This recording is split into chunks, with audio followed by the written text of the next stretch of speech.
Shu ham mana yangi loyiha olib qolganmiz. Xullas mana shu plajimizning maketi. Mana shu narsani 5-gacha bitirishimiz kerak. Mana bo'yash ishlari ketyapti. Yashil bo'ladi, mana hamma joy yashil. Mana bu suv yo'l tushadi. Mana parkovka bo'ladi.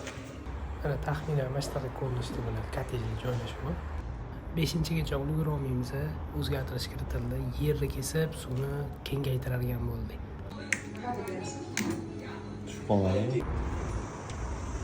Do'stlar, maketimizni bitirdik, sotuv bo'limiga olib kelib joyladik. Bu maketni imkon qadar hamma rakursdan olib ko'rsatishga harakat qilaman.